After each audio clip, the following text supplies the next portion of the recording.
여러분 안녕하세요. 지난 시간에 이어서 항혈전제에 대해서 살펴보도록 하겠습니다. 오늘 학습할 내용의 목차는 혈전증, 항혈전제, 말초 질환에 사용하는 약물입니다. 학습 목표는 다음과 같습니다. 우선 혈전증에 대해서 살펴보겠습니다. 혈전이라고 하는 것은요, 스롬보스라고 하죠. 혈관 속에서 혈액이 굳어진 덩어리 그 자체를 의미하고요. 혈전증은 스롬보시스라고 하는데 이것은 혈전에 의해서 발생하는 질환을 의미합니다. 혈전색전증이라고 하면요. 스롬보 엠볼리즘입니다. 이것은 혈관 내에서 생성된 혈전의 일부가 떨어져 나와서 혈류를 통해 순환하다가 혈관을 막아서 발생하는 질환을 의미합니다. 이러한 개념을 알고 혈전 형성 과정과 항혈전제에 대해서 알아보겠습니다. 그러면 혈전은 어떻게 형성이 되는 것일까요? 인체는 혈관이 손상되어서 혈관이 유출될 때 스스로 지혈하는 능력이 있습니다. 지혈을 하려면 혈액을 응고시켜야 하잖아요. 그래서 기본적으로 혈전을 형성한다는 것은 손상된 혈관으로부터 혈액의 유출을 막기 위한 방어기전이다라고 보시면 되겠습니다. 하지만 불필요한 혈전은 혈액의 흐름을 방해해서 세포의 산소 공급을 방해하는 역할을 하기도 합니다. 어떤 경우에 혈전의 위험이 높을까요? 아무래도 비만하거나 흡연이 있거나 유전적인 요인이 있는 경우 혹은 수술이나 수술 후에 움직이기 힘든 경우, 활동이 적은 경우, 또 경구 피임제를 복용하는 경우, 특정 질병이 있는 경우에 혈전의 위험이 높아지게 됩니다. 자, 그러면 혈전 형성의 기전에 대해서 한번 알아보겠습니다. 1학기 때 병리학 시간에 했었던 내용이에요. 그때 배웠던 내용들을 떠올려 보면서 학습해 보기로 해요. 조금 전에도 언급했듯이 혈관에 손상을 입었을 때 혈액이 순환하는 혈관으로부터 누출되는 것을 방지하기 위해서 혈액을 응고시키는 것이 지혈입니다.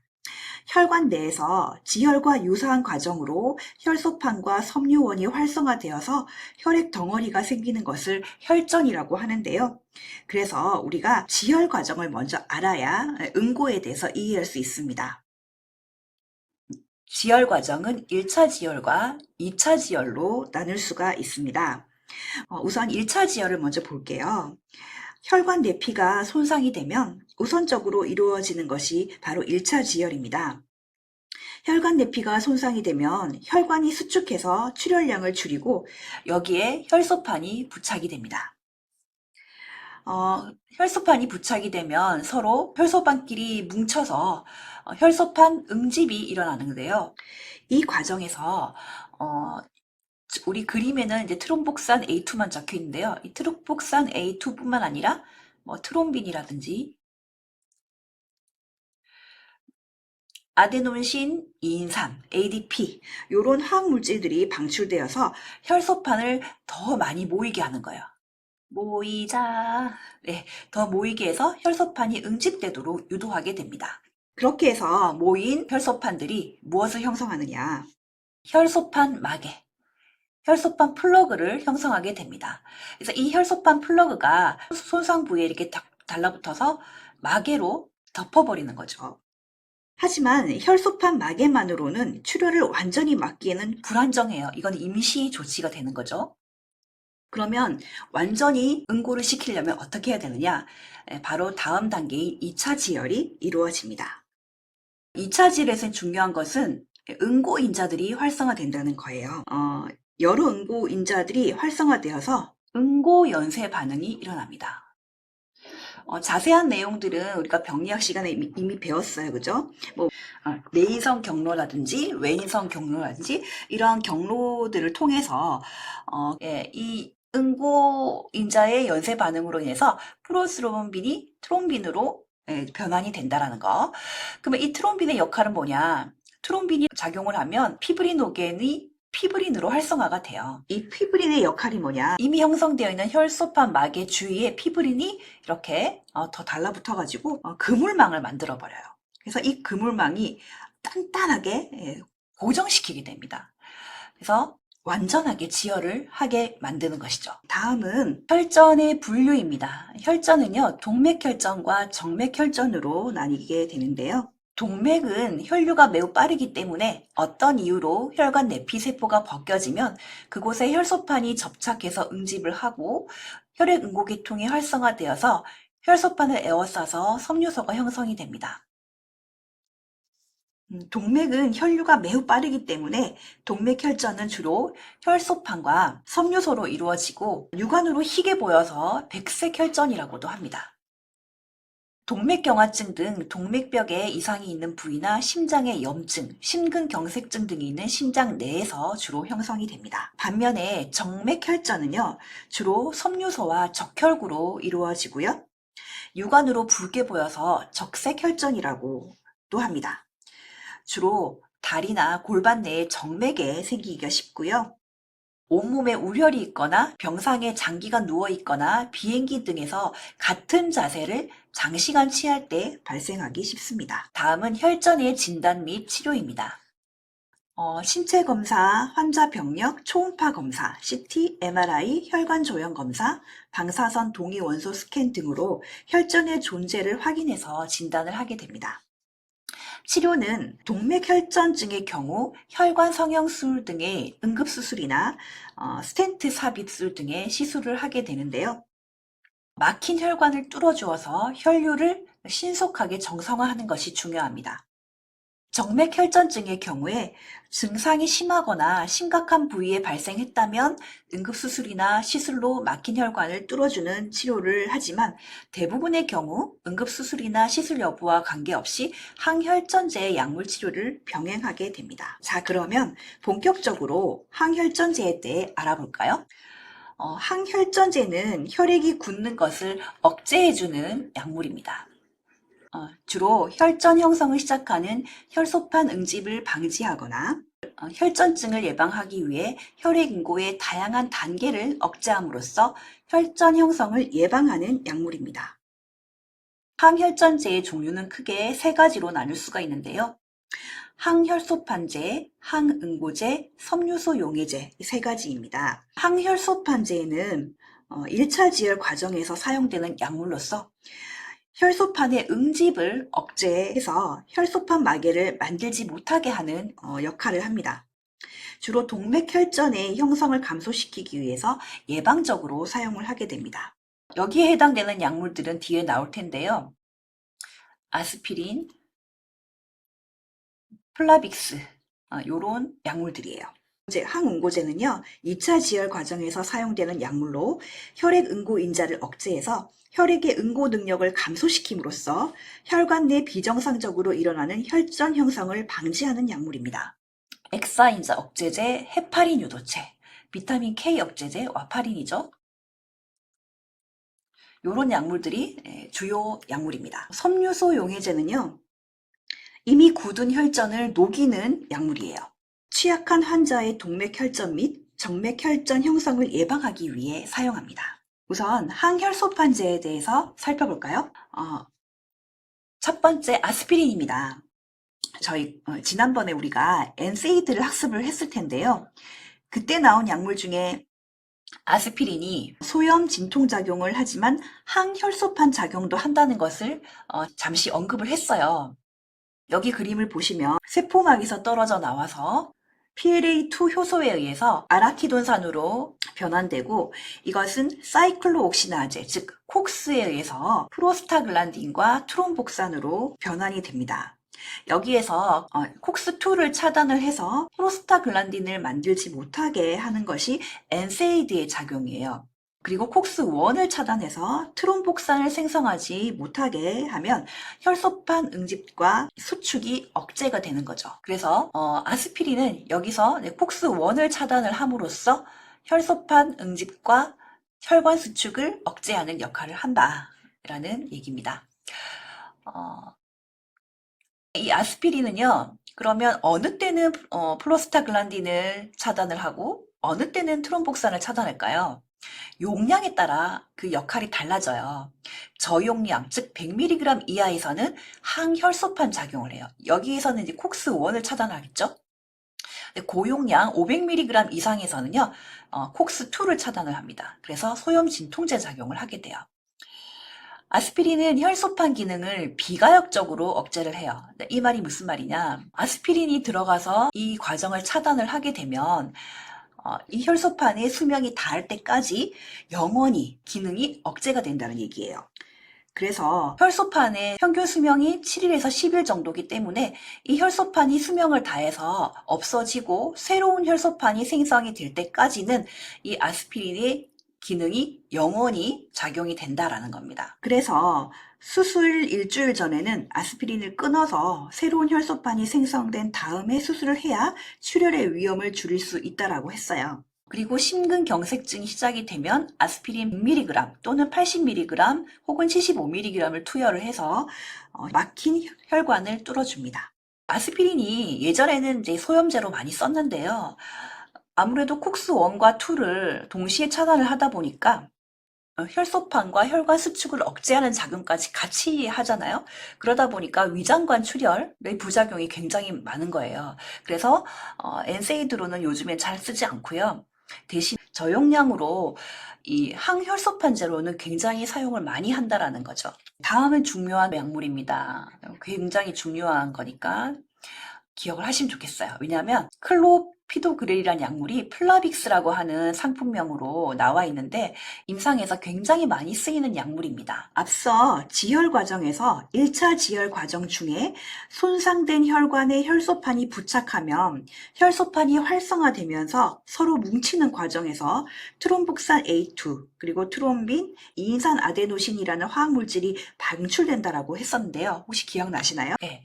여기서 이 화학 물질들이 혈소판에 들러붙어 가지고 혈소판을 응집하는 데 도움을 주는 매개 물질입니다.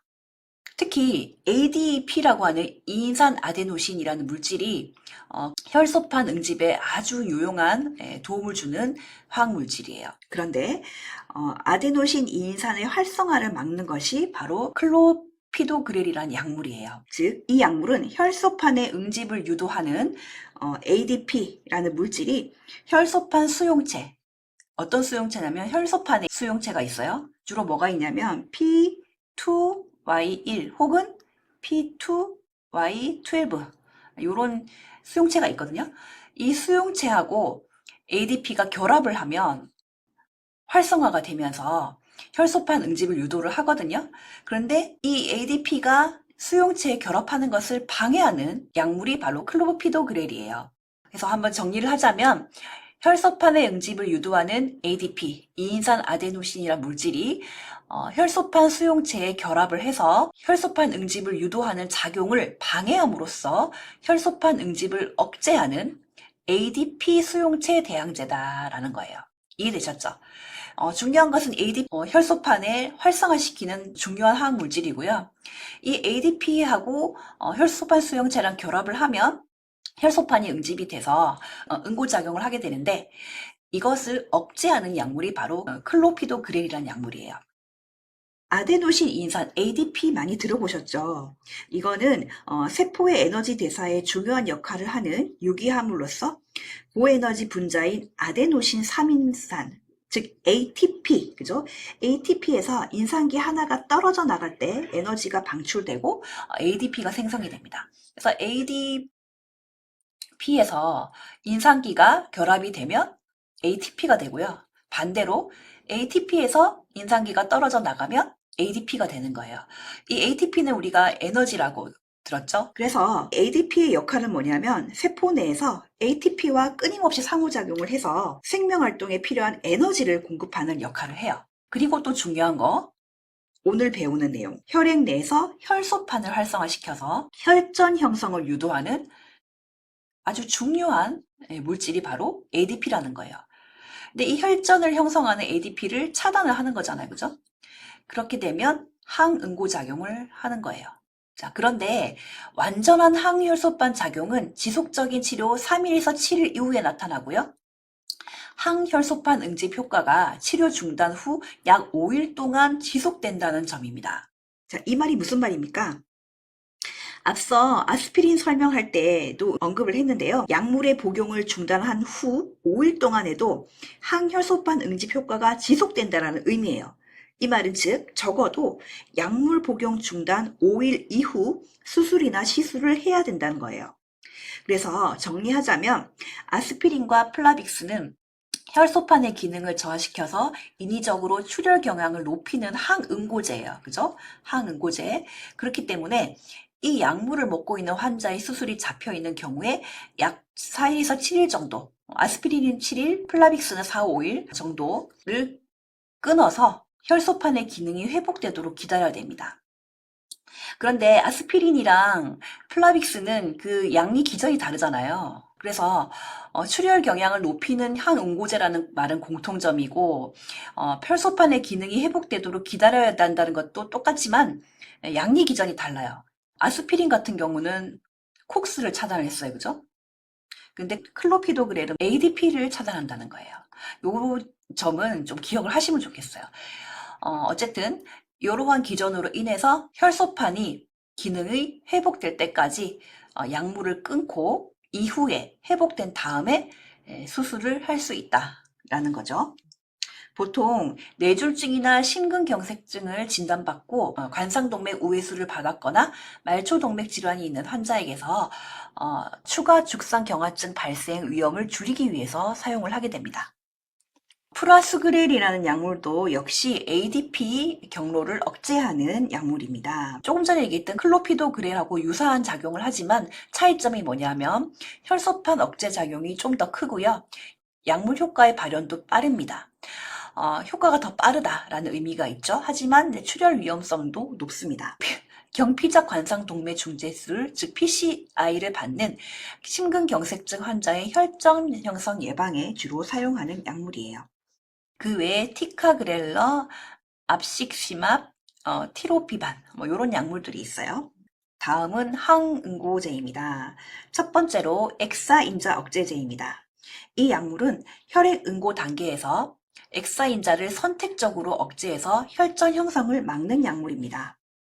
심방세동 환자의 깊은 정맥 혈전증 및 폐색전증 예방과 혈전증 위험을 감소시킬 수 있습니다. 대표적인 약물로 아픽사반, 에독사반, 라바록사반, 폰다파리눅스 이런 약물들이 있어요. 다음은 헤파린 유도체입니다. 헤파린이라는 이름 많이 들어보셨죠? 이 헤파린은요, 혈액 응고를 억제하는 항응고제의 한 일종인데요. 생체 내에 정상적으로 존재하는 효소예요. 특히 간과 폐에 아주 풍부합니다. 이름이 헤파린이라 된 이유는요. 헤파가 간이란 뜻이잖아요. 맨 처음 간에서 분리되었기 때문에 헤파라는 이름을 써서 이렇게 헤파린이란 이름이 붙었어요. 이 약물은 이미 생긴 혈전은 용해하지는 못하고요. 혈전이 커지거나 추가로 생성되는 것을 막는 약물입니다. 헤파린은 그 자체로는 응고 효과가 없지만 항트롬빈과 결합을 해서 얘를 세게 만들어주는 역할을 해요. 헤파린이 항트롬빈 3와 결합을 하게 되면요. 이 트롬빈 2A를 막고요. 팩터 X를 막습니다. 자, 이렇게 되면 어떤 효과가 생기냐면요. 이 트롬빈 2A가 차단이 되면 트롬빈의 역할이 뭐였어요? 피브리노겐이 피브리닌으로 돼요. 이거를 막습니다. 그리고 팩터 X의 경우에는 프로스롬빈이 트롬빈이 되는 것을 촉진하는 인자인데 요거를 막아버려요. 자, 그래서 요 과정을 막는다는 의미는 뭐예요? 결국은 혈액의 응고 과정을 억제한다는 뜻입니다. 강력한 항응고 역할을 하는 항응고제예요. 특히 이 헤파린은 굉장히 효과가 빠르고 효과가 매우 좋아요. 특히 이제 정맥으로 주사를 하게 되면 반감기가 매우 짧기 때문에 몇 분 안에 활성화된 응고인자들이 손실되어서 섬유소 응계의 형성과 성장이 느려지게 됩니다. 따라서 신속하게 혈액 응고를 억제하거나 방지해야 되는 상황에서 빠르게 효과를 보기 위해서 IV로 투여를 합니다. 헤파린의 경우 APTT 결과로 용량을 조절하게 됩니다. 최근에는 저분자량 헤파린이라는 약물이 굉장히 임상에서 많이 쓰이는데요. 프록시파린이라는 약물로 상품명으로 나와 있어요. 이 약물의 특징은 헤파린의 단점을 개선시키기 위해서 헤파린을 화학적, 물리적으로 분해를 한 것이에요. 이거는 SC 피아로 주사를 하고요. 헤파린에 비해서는 반감기가 3시간에서 12시간으로 길기 때문에 치료로 인한 합병증이 상대적으로 적겠죠. 그리고 APTT 모니터링이 필요가 없습니다. 다음은 비타민 K 억제제입니다. 대표 약물로 와파린이 있어요. 이것도 임상에서 굉장히 많이 씁니다. 자, 우리 몸의 비타민 중에 비타민 K는 지혈 과정 중에서 여러 혈액 응고인자의 활성화를 돕는 물질이에요. 비타민 K가 없으면 지혈 과정이 일어날 수가 없어요. 그 정도로 중요한 약물입니다. 그래서 이 비타민 K를 억제하면 응고인자의 활성이 억제가 되겠죠. 그러면 이로 인해서 항응고작용이 나타나게 되는 것입니다. 헤파린하고 비교했을 때 와파린은요, 만성적 항응고작용에 사용을 합니다. 체내에서 이미 생성되어 있는 응고인자들이 모두 분해되어야 항응고 효과가 나타나기 때문에 약물 복용 후 3일에서 5일 정도 이후에 효과가 천천히 나타나요. 그래서 보통 헤파린으로 항응고 치료를 하다가 와파린으로 나중에 바꾸게 되는 경우가 많죠. 정맥혈전증, 심방세동 또는 심장판막 치환술과 관련된 혈전증, 그리고 폐색전증 및 관상동맥 폐색의 치료 및 예방에 사용하게 됩니다. 이 약물도 역시 INR과 PT로 모니터링을 해야 되는 약물입니다. 직접 트롬빈 억제제도 있는데요. 트롬빈을 직접 억제해서 혈전 형성에 필요한 섬유소원이 섬유소로 전환되는 것, 즉 피브린오겐이 피브린으로 전환되는 것을 차단하는 약물입니다. 정맥 주사용으로 아가트로반, 비발리루딘이 있고요. 경구용으로 다비가트란이라는 약물이 있어요. 다음은 섬유소 용해제인데요. 이미 만들어진 혈전을 녹이는 약물입니다. 섬유소 분해 효소 전구체인 플라스미노겐을 활성화해서 섬유소 용해 효소인 플라스민의 생산을 촉진시키면 혈전이 용해되는 기전입니다. 예를 들어서 이렇게 혈전이 있어요. 이미 혈전이 형성이 되었는데 혈전에서 이제 섬유소가 있잖아요. 이 섬유소가 혈전을 일으키는 중요한 성분이잖아요. 이 섬유소가. 이 섬유소의 특징이 뭐냐면 플라스미노겐이라는 물질을 끌어들여요. 그러면 이 플라스미노겐이 TPA, 즉 플라스미노겐 활성제와 결합을 하게 되면요. 플라스민이 만들어져요. 이 플라스민은 어떤 역할을 하느냐면 혈전을 용해한다고 했잖아요. 이 플라스민이 혈전의 섬유소를 절단을 시켜요. 군데군데 이 섬유소를 이렇게 잘라버리는 역할을 하게 됩니다. 그래서 결국은 혈전이 용해가 되는 기전이죠. 이 약물은요, 혈전 생성 초기에 용이해요. 그래서 막힌 관상동맥의 혈류를 신속하게 복원해줍니다. 그래서 발병 후 2시간에서 6시간 이내에 빠른 처치가 필요한 약물입니다. 즉, 급성심근경색증, 폐색전증 및 뇌졸중으로 인한 2차 혈전을 용해하는 데 사용되는 약물이에요. 대표적으로 알테플라제, 테넥테플라제가 있습니다. 이 약물들이 바로 TPA, 플라스미노겐 활성제를 의미합니다. 주요 부작용은 출혈입니다. 아무래도 그 혈전을 녹이는 약물이기 때문에 그 작용이 과하면 출혈이 생기겠죠. 심하면 생명을 위협하거나 영구적인 장애를 유발할 수도 있습니다. 참고로 응고검사에 대한 내용입니다. BT는 이제 블리딩 타임이죠. 출혈 시간입니다. 이거는 인위로 상처를 내서 출혈을 시킨 다음에 지혈이 되기까지의 시간을 측정하는 검사예요. 정상 범위는 1초에서 3초. 만약에 혈소판수가 감소되었거나 기능에 이상이 있을 때는 이 시간이 연장이 됩니다. PT는 프로스롬빈 시간인데요. 이거는 환자의 혈장에 스롬보플라스틴, 인지질, 칼슘을 첨가한 후에 혈병이 생길 때까지 측정한 검사입니다. 정상 범위는 11초에서 15초이고요. 와파린 치료 환자에서 PT를 측정해서 모니터링에 이용을 하게 됩니다. 프로스롬빈 시간의 국제 표준화 비율인데요.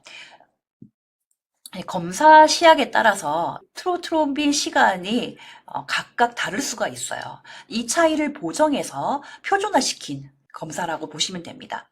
정상 PT를 일로 보았을 때 허혈성 심질환과 뇌출혈을 최소화하는 적정 ANR 목표 수치는 2.0에서 3.0이다. 이렇게 보실 수가 있습니다. APTT는요, 활성화 부분 트롬보플라스틴인데요.